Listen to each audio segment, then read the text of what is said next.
Sorry, I'm late. What are you doing? I am trying to write a story based on Albert Camus' The Plague. Oh. I was inspired by his style. And I found it to be sort of like really dull and boring and melodramatic and nothing happening. And I thought that, usually people have exciting books, but I thought I'd give it a go and see what that's like. Inspired by this. So you're doing something in the style of The Plague. Right. Yeah, and Okay. I thought that maybe I could do get a 200 blanket. pages of nothingness. So, as for people who run out of melatonin or whatever. How's it going? It's okay. Yeah. I will. So here's the sentence I just wrote. With a stroke of his turgid wand, the boy magician cast a spell of lust. Oh, shit. Wrong story. Wrong story. Sorry. Hold on. That's switcher. How embarrassing. Little Harry Potter? Yeah. All right. I can't believe I just... Anyway, so my idea is instead of spicing it up, I want to bland it down. Yeah, all right. So here it is. So the mornings were spent at my favorite cafe, whose doors had long since shuttered, but whose tables and chairs were nailed to the pavement. The same lingering, unwashed, abandoned souls came by, and I was among them. We rhythmically acted out the same theatrics every day, if only to demonstrate to ourselves a fetal sense of belonging, as if I'm going to nod out. merely existing in the space of a society was the same thing as having a place in it. This is actually slightly more. This is almost like Indiana Jones compared to The Plague. This is almost more exciting, right? Like I'm feeling Something almost happened here. I was trying to be as dull here, but I couldn't. So let me finish it up, and maybe nothing happens. We'll see what happens. All right, let's continue. I say we conflated the thought that by being countable, we had an intrinsic value. We weren't so much as waiting to die, but unprofitably searching to fruitfully occupy the time living. The death toll rises as the living grow weary, restless, and impatient. Things are only worth doing as much as a future is guaranteed to exist.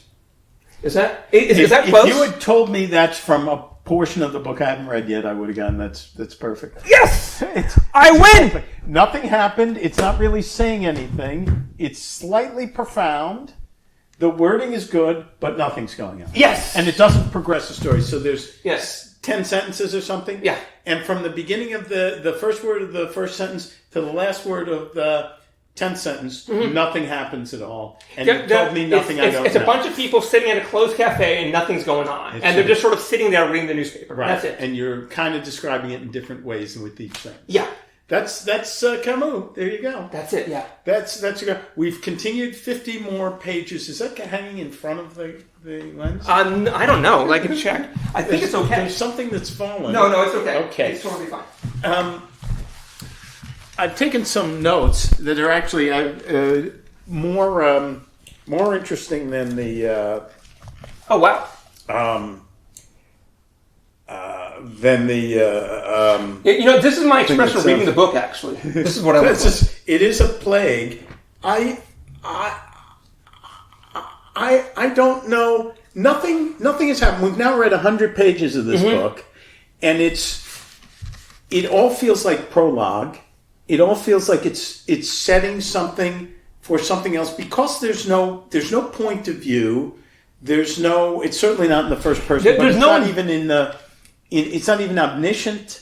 So one of the core things that you need investment in characters, and the only thing is that I think, well, these seem to be nice people, and that's all I feel. Yeah. I don't have any other investments into their future. I don't feel like, oh, I hope that he gets back with his love or anything like that. There is no future of the story that I'm looking for, and maybe that's the point. But we've now read 100 pages of background information.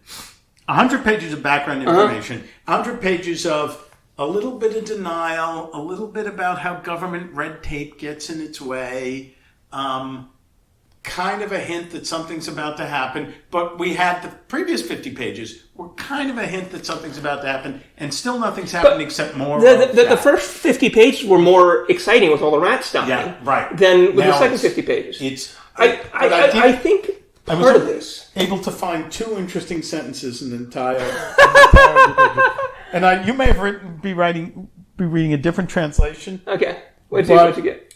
I wrote, stupidity has a habit of getting in your way. Yes. Yes, I like that one.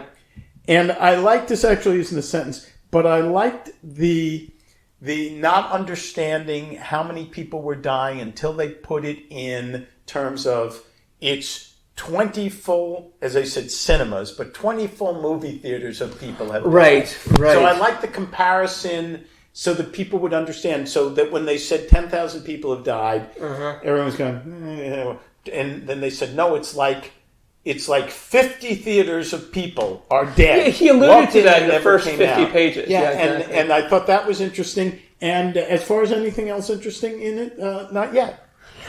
So I was trying to think about like what. Again, we were talking about this last week. Like, what is the author doing here? Yeah. And my current theory is that this was written like right after World War II, and maybe what he's doing is he's trying to illustrate that this is what humanity looks like if they're dealing with the crisis reasonably.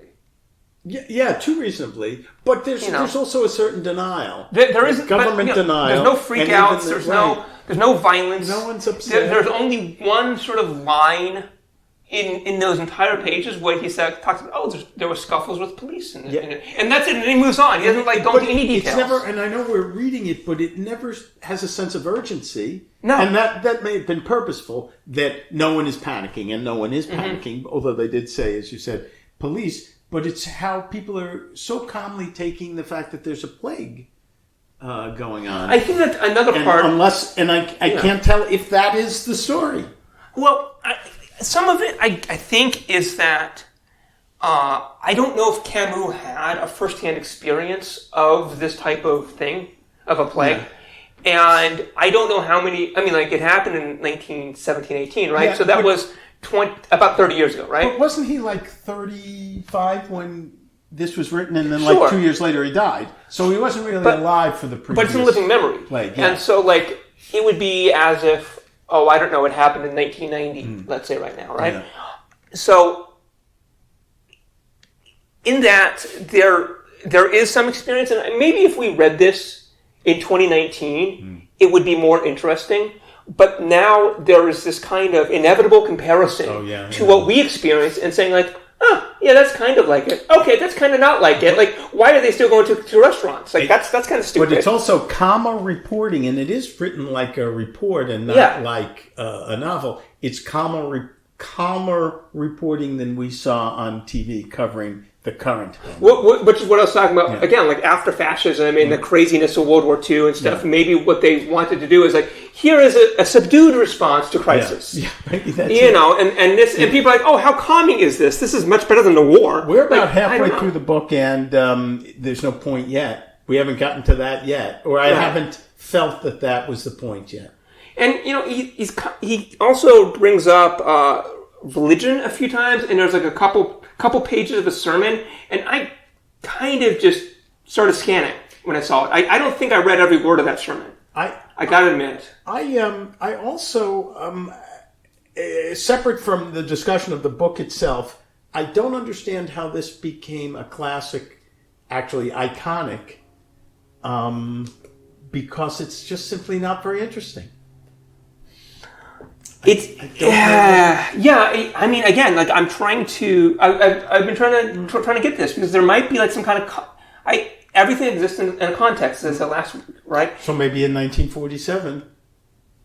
Yeah. Well, because of all the context I'm giving. Yeah. And I don't know why they were still like, we're at a point where like everybody knows that like hundreds of people are dying a day, and then they're like, oh, let's all go out to eat tonight. Yeah, let's go about our business and just chill at a restaurant. Yeah. And then like they say, oh yeah, we clean our plates. Don't worry about it. The government is getting rid of the bodies. And I think to myself, like, even in the 40s, I don't think people would have done that. They would have been like, fuck this. I'm not leaving my house. Well, there's pictures from the plague 100 years ago where people are wearing, at least wearing masks. Yeah. So there was awareness 30 years before this book was written. Well, I mean, of what to do. I think people have realized that diseases are contagious since ancient times because, it's not, it doesn't take too much logic to see this guy dies and everybody else's family dies in this terrible disease. Well, I guess it's like, there's the obviousness of it. Things are oozing, and if you touch it, you get it too. And that's the thing. This is a much more visual ailment than COVID is, which is mostly invisible, right? And they saw rats get it first, and now they have it. Yeah, yet it's really obvious. They're not taking it seriously. Well, not only, but there's also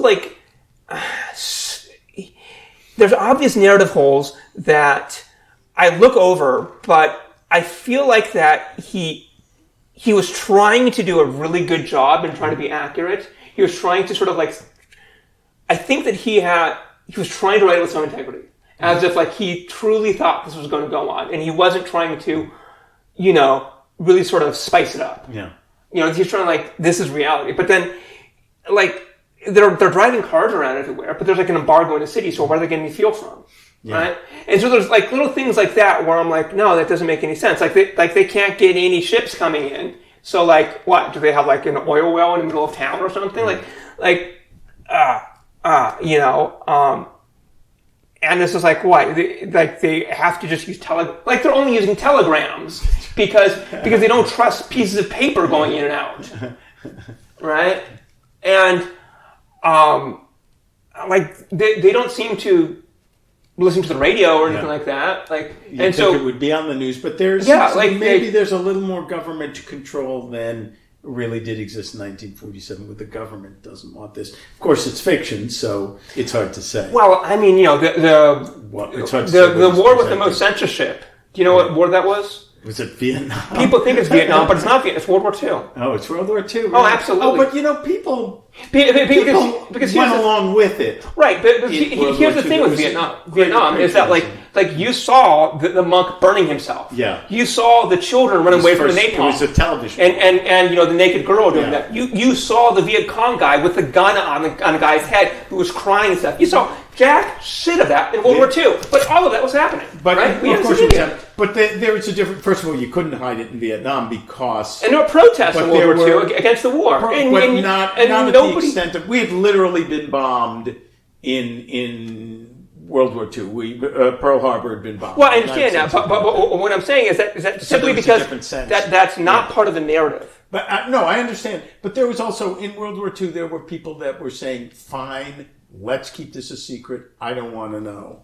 And that by Vietnam, people didn't want to do that anymore. There were the loose lips, sink ships posters. Well, it was also a punishable crime, and you could be thrown in jail for doing it. But I think there was a certain agreement to keeping secrets in the population in World War II that didn't exist in Vietnam. But it was illegal.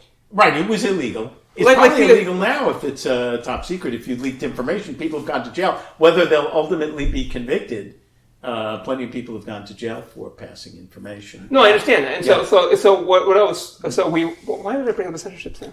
Because we're talking about the plague. Oh yeah, but the government. Oh, the government. Yeah, I don't remember. Oh yeah, the news. And you said that things were more. I say they were more censored back then. Yeah, and we'd certainly have a much more free press. But I think that people were still in that World War II sense that it was okay for the government to do a little new censorship. I'm not saying it's all right, but I think there was a much greater agreement, even if it wasn't a majority, saying, you know what, it's okay for the government to keep some secrets if it keeps the Nazis from finding things out, if it keeps the crowds. Maybe. Yeah. I mean, Oliver Wendell Holmes kind of... Right, I'm not saying it was 1919 that started our sort of modern conception of free speech, and that was 20-something years later, and I know, but we have the same concept as they did. World War II changed things for that 4 years, and then that lagged a little bit past the war. I understand that that's our perception of it, and that's the narrative that's spoken. Yeah. But I mean, I think that you'd have to read, firsthand accounts of maybe zines or things that were, smaller, not the mainstream, but where there are a lot of Yeah. Maybe, stuff that you'd have to order in the mail and get it. We'd all have and to be in the mail. Well, maybe anti-war literature or whatever, things like that. And then maybe, I don't know, were those places raided? I mean, we talked about a couple of weeks back how all of those, how they had, United States had concentration camps for peace activists. Yeah. In World War II. And we rounded them all up and threw them in camps. Yeah, they weren't called peace activists. They were called, but what was the term? There was a good euphemism for it. But the whole point is that didn't happen in Vietnam. Yeah. And so when you say, well, we were different. Well, no, they arrested them and rounded them up and they burned their offices down. I mean, come on. I know. Right. But no, I'm not saying it didn't happen. I'm not saying it was okay. I'm saying there was a much greater acquiescence from the course, population. we tell ourselves that because we want to whitewash the horrors that we done. And also, there was no stopping the news from Vietnam. It was a television war. It was on the news every night. Yeah. You could see the fighting and people in the jungle in color. Mm-hmm. And so it was a lot more difficult to stop protests or anti-war people, especially there were politicians that were saying they stopped that 19-year-old Kent State pretty good. Yeah, and at that point there were politicians. I don't know if there's ever been a Kent State joke, but I just made one on mainstream politicians that were against the war. That Runaway Girl is still doing stuff related to anti-war stuff. Runaway? Well, the famous picture is with the napalm. The naked no. Her she's Canadian now, and she's still doing stuff. But she has a really funny name. It has the word fucked in it, or something like that, which is exactly what you'd expect. But she has terrible scars all across her body from it. But no, there was the famous picture of the kid that was shot at Kent State, and then the girl, that was just screaming, and she was a runaway. She was 16 or 17 then. Yes. And she's still milking that somehow. I'm still making money from that. I have more notes. I only brought one page of my my notes. Okay. Finally, he's gone. I've waited for this so long. Oh, like a man spread right here. Fabulous. He's coming back. Yeah, where were we? Who's been sitting in my seat? Now, if we're finished with the plague... It was far too bad. If we're finished with the plague, do we want to test your coffee or do we want to move on to a very touchy subject? I don't know. Which one do you want to do? Well, can you not yell at me if I bring up the AIDS thing again? Because I have this is your information, by the way. And just to review, you were saying, and it's not untrue, but it's not it's in context in the article you read. Maybe but we should start with the coffee. I got a bit of vodka in here because I might need it. No. Okay, so in context, you were, if I have this correct, you're saying that later discoveries in AIDS have found out that exposure to full-blown AIDS or to death is much longer time than was thought before. No, what I'm claiming is that the transmission rate of HIV is low, even in the most risky parts of interaction, as opposed to, let's say, needle exchange. Right, it's a fragile virus. And so even if you have full-blown sex with somebody who has HIV, the chances of you getting it are actually maybe 1 in 20, 1 in 30. Right, I agree with that. Now, the reason... So, if somebody caught HIV and then died, very shortly thereafter and had visual symptoms of the disease during that time, then it wouldn't have spread because the incubation and contagious phase is really small, and the actual people wouldn't be like, you have warts all over your body. I'm not going to do this, right? I'm not going to have sex with someone oozing pus. Yeah, and so the reason that it can spread with such a low percentage is because after initial contraction, when you can become contagious with the disease, till the point of death, before the onset of AIDS, right? That the incubation phase is about a decade long. Yes, and I have information that disputes that or puts it in context. I would say. So your information is it's actually 2020. Right. And what it's showing is people that have not been treated with antiviral. Correct. So, we have to look it's at that. a clean slate. We have to look at the non. I know. We're only talking about that. Yeah. So it's a clean slate, and the average is now 11 years It's from about, yeah. what is believed to be exposure to what is considered AIDS. No, to death. To death. Okay, to death. It's about 11 years. But after you contract AIDS, it's about 15 months. Right. Okay. Right. But it's actually, I had that wrong. It's 9. It's somewhere between 9 and 11. It's not 9/11. Now it's 11. In 2002 it was 9. Right. So now it's longer. Even though that's not the way of saying it. What it is that in 2002 they had a sample size of a certain amount. Yeah. And then by 2020 they had done increased studies and larger sample sizes and more accurate. I'm willing to stipulate it's 11 years. And so now the more refined estimate. Right. It hasn't changed. It's just that it was too coarse back then. Okay. Now what I want to put into context is that current in 30 and 40 and more years ago, certainly at the height of AIDS, people with AIDS couldn't get treated, a lot of them. And I know they already had AIDS. Okay, so the exposure had we have to do with differentiate between HIV and AIDS. Right. But someone that was...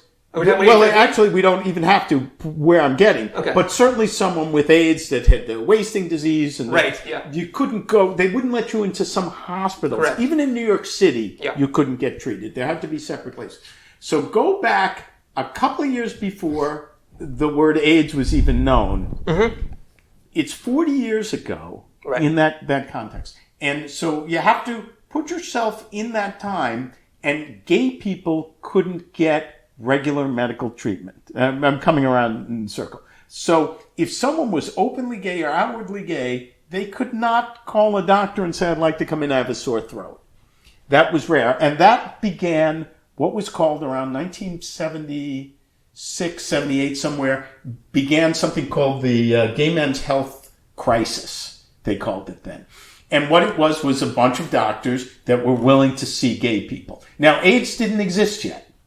Oh, wait. This is new information to me. So you're telling me that... There was so much prejudice. In the 60s... Well, certainly the 60s, but I'm talking about the 70s. So in the 60s, let's say I lived in a small town, and I was known as the homosexual in the town. And there was a otherwise reasonable doctor in the town. And I went and I said, Doctor, I don't know, some terrible accident happened, and I have this gash on my leg. That would he say, "Oh, fuck that," and just walk away, or would that may be taking it a little further. But if you had an earache, let's go to an earache, a sore throat, I have a cold, I get headaches. There's a pretty good chance if you are openly gay, you could not get treated by a mainstream. You would be treated differently. You could not, even in New York City, you couldn't go to a doctor. Why was that? Just prejudice. Was it just prejudice? It was okay, and it was legal. Was there some kind of... You had to find a gay doctor. Usually what happens in these types of prejudice is that they have a story to back it up. And they'll say something like, it's because these people need to seek a psychiatrist It's first all or mental. whatever. That was a popular one. It's all crazy. And so they said that was a theory that they would say like, I can't treat this person because they are psychotic. Because they have these delusions of homosexuality. I don't know if there was even that specific. I was alive, but I don't even know if it was that specific an excuse. As much as imagine the South in the 1950s, and a black guy wants to get treated by a white doctor in Birmingham, Alabama. Go find a black doctor. Okay, I think it was that much because it was legal.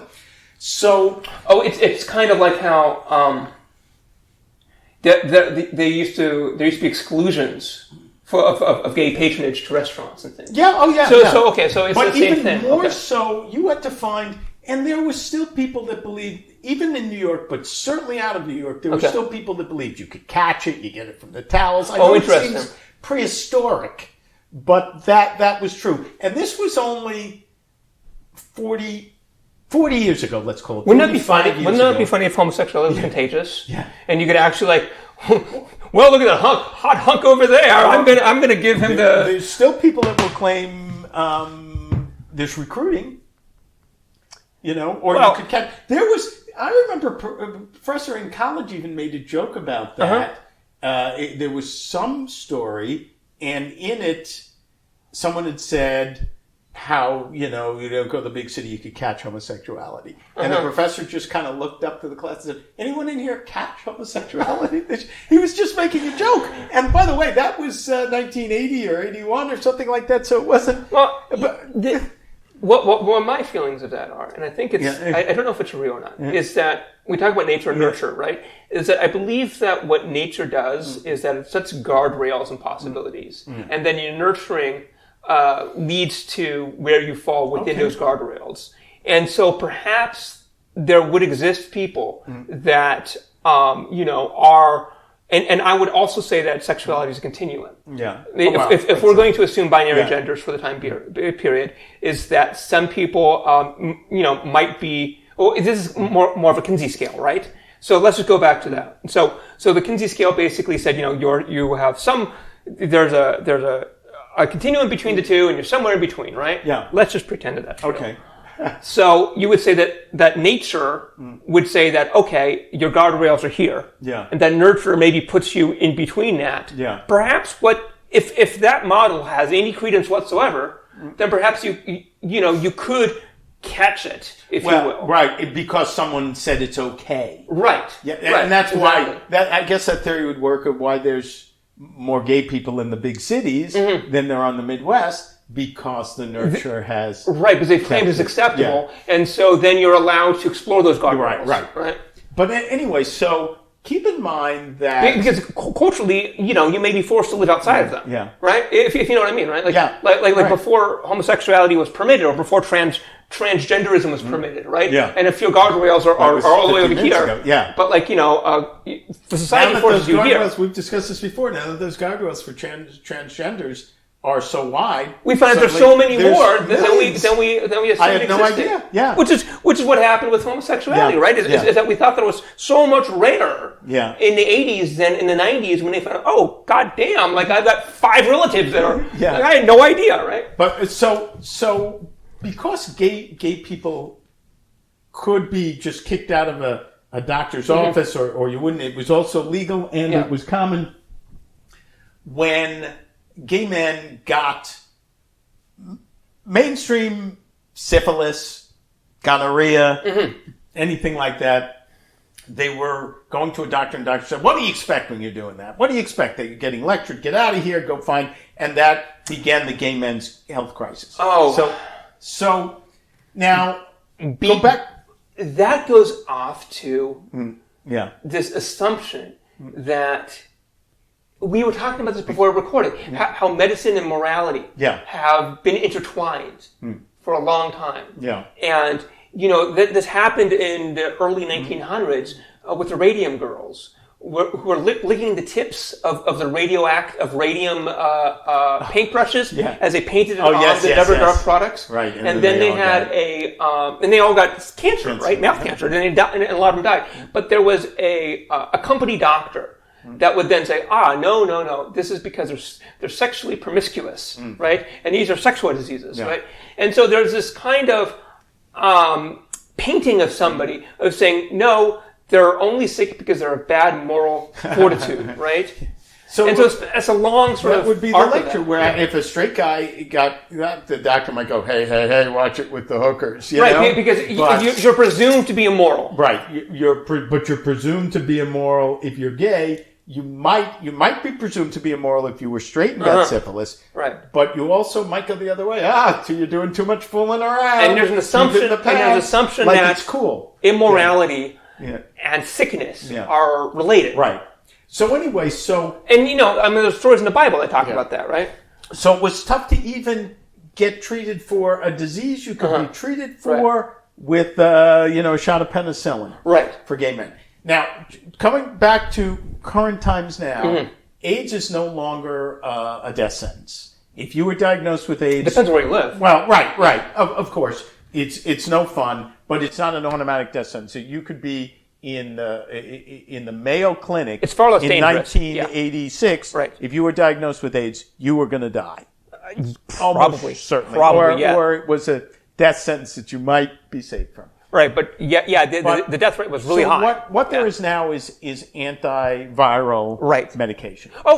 Did you hear? This is super exciting. Is that Moderna says that their technique that they've used for the RNA vaccine could also possibly work against HIV. Yes. Yeah, it's super funny exciting. how suddenly now they've figured that out. Well, no, they've been talking about it for a long time, but it looks like that there could be an HIV vaccine, which is super because exciting. Of this. Yeah. So what happens is now AIDS itself can be not cured, but under control, and you're not necessarily going to die. PrEP and all those other things. If you get, it can even be prevented a certain bit. Mm-hmm. But in the meantime, even before those antiviral drugs, there were some treatments that weren't necessarily going to save you. But if you had pneumonia because of AIDS, we could help you a little bit with pneumonia. If you had skin cancer, sarcoma, because, we can do something, we can remove that. Mm-hmm. And so you have to look at the modern times where now it's being extended, lives are being extended because of antiviral drugs. But imagine someone that got something, even if they didn't have full-blown AIDS, and was getting no medical care at all for other things. Imagine how fast that might have kicked in.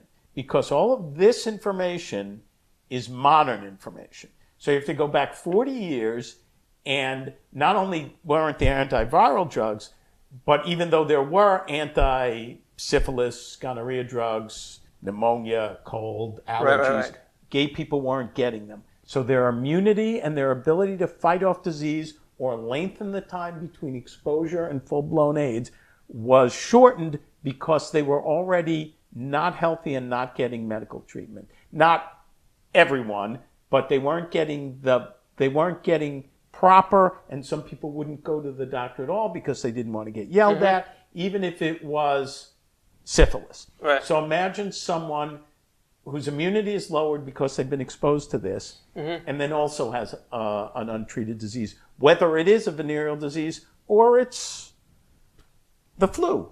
Right.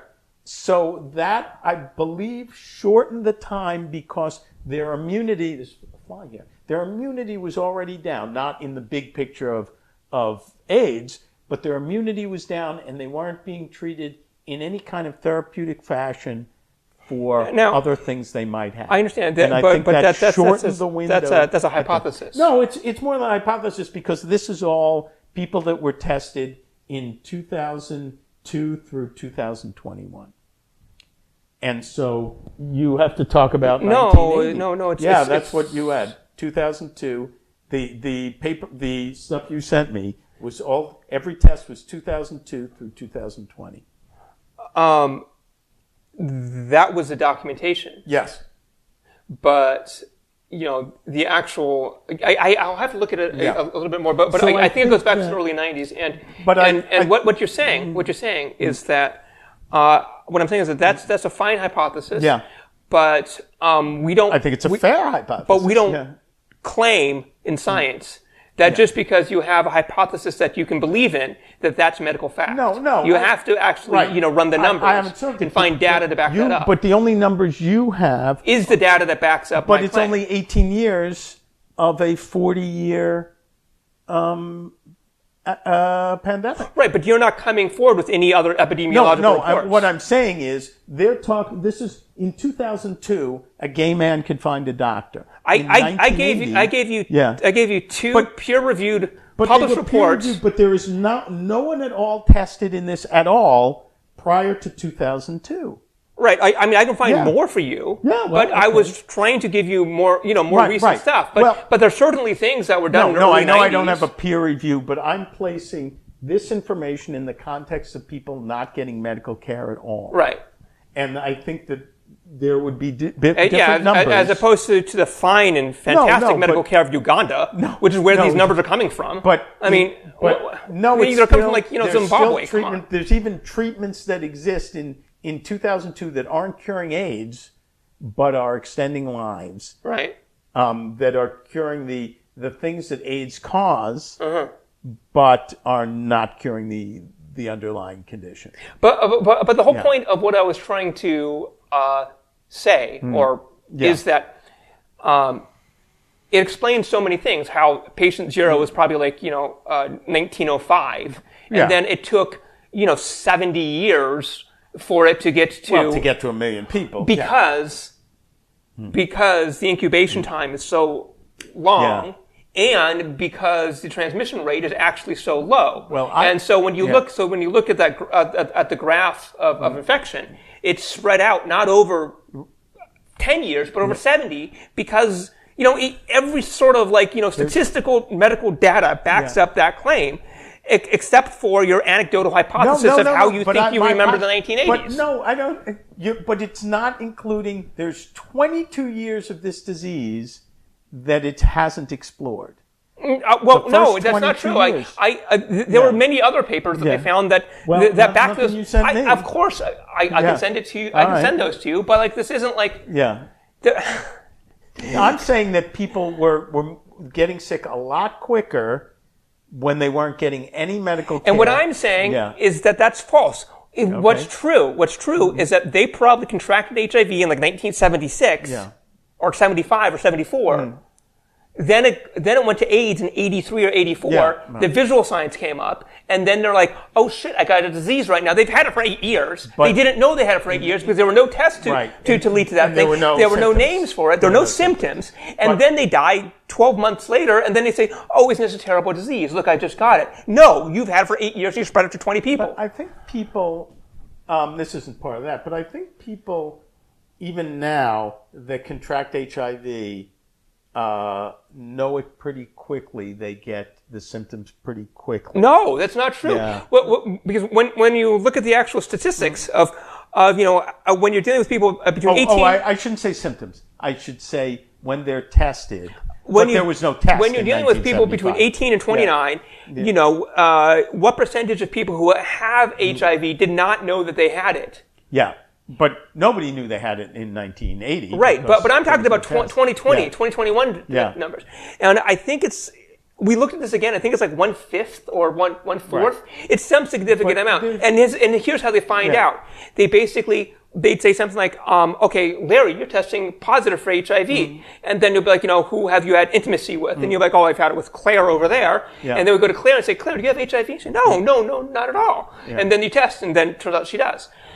What I'm saying is that because the symptoms are so invisible and don't come till many years in, we're still running up against the problem of the 7 or 8 year incubation of HIV before AIDS. We're still running into that to this day. Well, I think there's also another distinction between AIDS and testing positive. And I think it's possible. It's testing positive for HIV. No, testing positive for HIV. Because that's the important thing. Yeah, but is that invisible phase? Right. But people are testing positive for HIV in the 1980s, even in the 90s. If you wanted an HIV test, you would have to sign 100 pieces of paper. Yeah, it was pricey. Yeah. Now it's a standard thing. It's the only good thing that Weinstein has done. You're not talking about Harvey Weinstein. No, Michael Weinstein. Michael Weinstein. Yeah. Who looks like an alien from Mars Attacks. But so I go to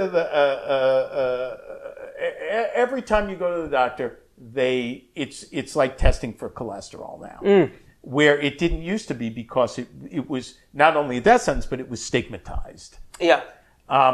And so, society becomes much more sex positive, of course. The people that are testing positive quickly now, that I'm saying they might have gotten it 6 weeks ago and now they're testing positive. It's possible that if they got it in 1974 and that were tested 6 weeks later, they would have tested positive, except a test didn't exist and knowledge of it didn't exist. So I'm talking about people that are testing positive. I'm not talking about people that have AIDS. But once that test came and people were getting it, the assumption was, it didn't turn out to be true, but the assumption was that you were going to get AIDS. Some people got it pretty quickly, and some people never got full-blown AIDS. Right, because they've gone their whole life testing the reason we brought this up Yeah. was because of how anecdotal evidence can defy statistical variance. Right, okay. And essentially, it's a conversation I was having with a friend, right? Like the lawyers for big tobacco could wheel the 107-year-old out that's been smoking their entire life, because I'm sure that one of those people exists, because the data is so noisy, right? And so there probably is somebody out there who did basically smoked since he was 11 and is still alive. Well, there's this classic story of one puff of marijuana and then the person dies the next day, and so to put that into the context of the 1980s is saying, oh yes, those homosexuals, they have sex once and then they're dead 6 weeks later. But I think also statistically speaking, what I'm saying is that those people there existed. needs to be a distinction between someone that's and someone. The same thing with COVID. Someone's tested positive and someone has COVID. Those are two different things. Right, but it's very different with AIDS as well. I'm fundamentally agreeing with you. Yeah. In the statement that there were people who contracted HIV and then 6 months later or 3 weeks later, some ridiculously small time, they're dead from AIDS. Right. I agree with you. In the same way that I agree that there are people that are 3 feet tall. Okay. But that does not state anything about the average height. All right. But also, I think the other thing that's throwing this off in comparison is talking about the difference between testing positive and having AIDS. Well, that's the thing they haven't made the distinction here. Not only that, but the definition of what AIDS is. It used to be meaning you got 6 months to live. Yeah, that's what it used to mean. Because there's disagreements over, it's a real thing, and just because there is no barrier of where that exists doesn't mean it doesn't exist. Because it's like saying, what's the difference between sprinkling and showers, right? And just because we can't draw that line doesn't mean that rain is fictitious. There's plenty of people that will test positive for HIV, and even with no treatment, will never get the pneumonia. Absolutely. Same thing with COVID. There's a certain amount of people that it's not 100% positive. Go home and lock yourself up, but you may never get sick. Right. No diseases have the 100% cure rate. Yeah. Absolutely. Yeah. And I think that's missing in these statistics, the difference between testing positive and having AIDS. And I know you're saying there's no line and there is no what's specific about it, but because of that, and that the test didn't even exist, and even when it did exist, people weren't taking it. Right. It's a hard thing to compare. It's theoretical, even in the current research, and certainly with 22 years missing. But there's other research. But this is just the nature of medical research: is that it's tough to do this type of stuff because you're always working with incomplete data. Right. You didn't have any information. And that's true of all sciences. Prior to 1984. When we're trying to do the historical record of the evolution of a species, right? We only have maybe 3 or 4 bones to work off of. Right. And then we have to assume what the rest of the dinosaur looked like. Okay. Yeah. And so this is just the nature of science. All right. Is that but you have to try to base stuff on what you have. Yeah. Okay, so we're coming to an agreement here. Yeah. All right. I'm right and he's wrong. No, I still disagree. Okay, so let's go over this thing. So I want to talk about the cash back after. Oh, the coffee first. We have. And then I want to talk about your cash back theory. We don't have enough time for the cash back theory. All right. So we let's can do test this. your coffee. So basically, what happens is that I got the roaster, the popcorn. It's just a popcorn maker. Right. And I bought some Ethiopian yogurt from Amazon. Yeah. Sorry. And I'm sure that slavery got it to my doorstep. That's right. And it used to be Walmart that people would say. Well, you made that joke about 2 weeks ago. I'm just pointing it out. Yeah. And so basically, I did that thing. This is a Kalita Wave. I made it just a while back. It had a bloom on it. So here what kind of coffee is this? It's an Ethiopian yogurt shaf, which is the style. So and it is hot. Mm-hmm. Because of this. It's fragrant. It is, yeah. Okay. So this is stuff that I roasted in the popcorn cooker. There it is. Oh, it's strong. It's almost it's got a good taste, and it's not bitter. Mm-hmm. But it's almost espresso-like. Yeah. Now, is that the way it was in the regular roaster? We don't have a control group for this either. It's kind of the nature of the beans. This is actually a very good coffee. Well, thank you. And it's clearly it's actually. How did you used to roast your coffee before you did in the popcorn maker?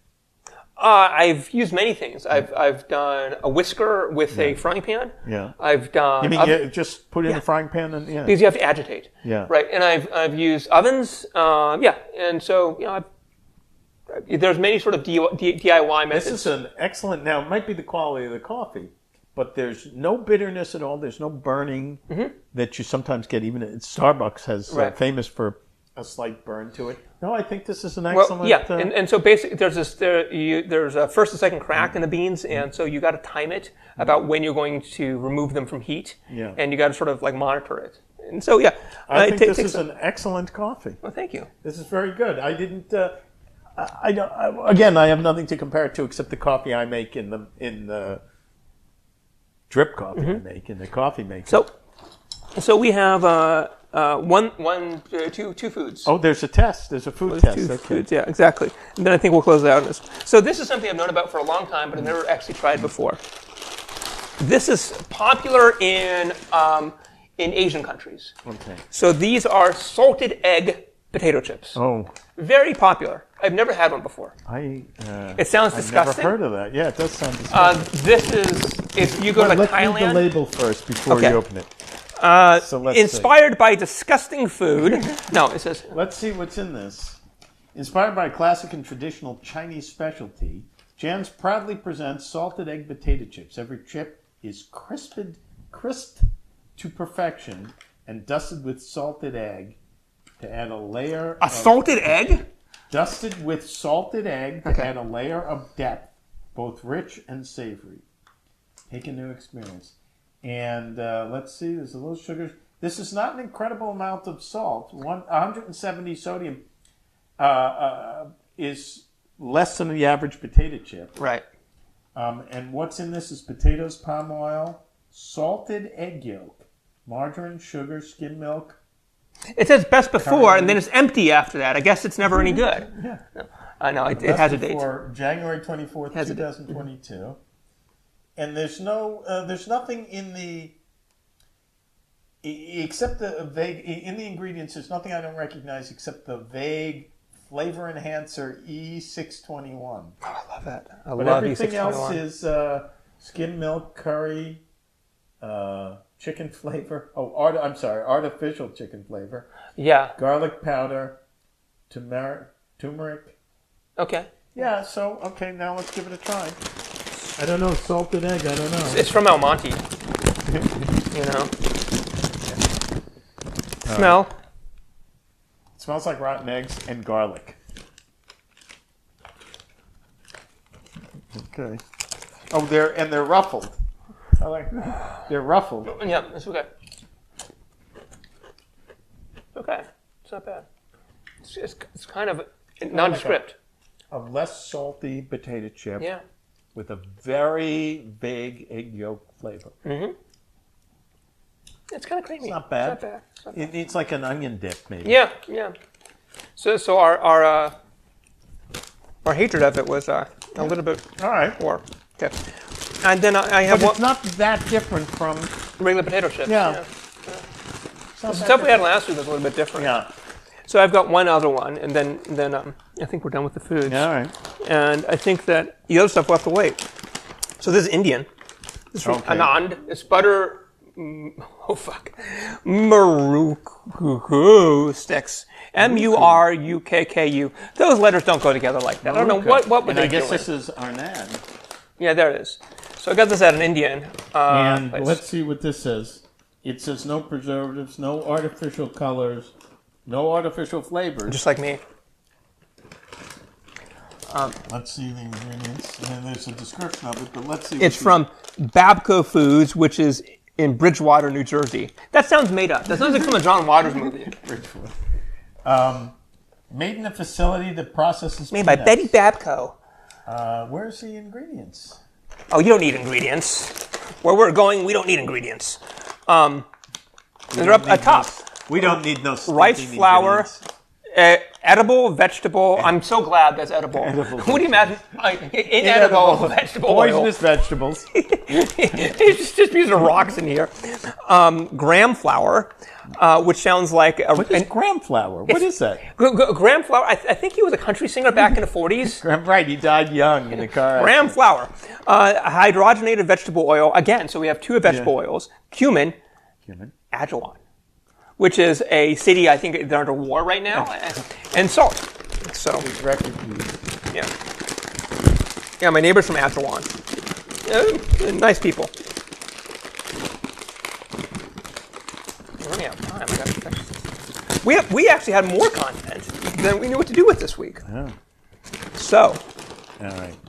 Now, what does this look like? So it looks like those potato sticks that come in a can. Oh, that's nice. I've had this many times, actually. I like this thing. This isn't bad. It's nice. It's good taste. It does have a cumin taste. Yeah, it's unique. And it's very cumin forward. Yeah, and it's tasty. I don't mind it. It's not bad. That's that. You know what? Both of these and a bunch of the things you brought here, they always seem like they need something else. It doesn't seem like a thing. Americans want to eat potato chips, pretzels, popcorn in front of the movies, in front of a movie, in front of the TV. Both of these seem like a side dish. Like you'd need some onion dip, or this would have some They're sauce all on sort it. of less offensive flavors. They're more mild. Yeah, right. It's definitely mild, and it's not salty. Yeah, it's the assumption of the sort of outside assumption of Americans is the sort of loud mouth, boisterous kind of. But that's what our food's like. What's the salt content on this? What does it say? 153, seven per container. So the entire bag's about 1,000. What's the sodium? What's it? It says 153, but it's 7 really servings per low. container. But I know, but that's really low, even for this. And it's not salty. Yeah, so it says about 1,000 for this entire container. And any American snack that looked like that would be salty. Oh yeah, much more salty than this, and probably even more oily. Yeah, maybe more oily. Yeah, I'm surprised that there's. Yeah, that's not bad. Mm-hmm. Where did you get those? Well, I got this one at... Were they mainstream stores? No. So where I live in Culver City, there's actually a lot of ethnic stores. Yeah. So I don't know if I've discussed this. We actually have a very large Muslim population in Culver City. Know that. Yeah, there's a couple mosques and stuff. And so you have Indonesian, because they have a lot of... but basically wherever there's Muslim populations, we have Indian, right? And there's Pakistani, there's things like that. And so that's where I got it from. So this is sort of an Indonesian themed grocery store. And this is an Indian theme. Interesting, and not like American. No, they're it's not different flavor. It's like you said, subtler, lesser. Yeah. You can inoffensive. You can taste the potato. You can taste the flour. Even you can taste the cumin. Yeah. I've got some other interesting things that I bought to demo next week, and I thought I'd just go with 2 right now. All right, that covers it. We're good. So I think that we're actually... out of time? Well, it says 53, and so this is, generally speaking, when we end. We're a little over. I don't think that we can go into anything else, right? Well, there's our Uber. Let's get out of here. All right, let's go. All right.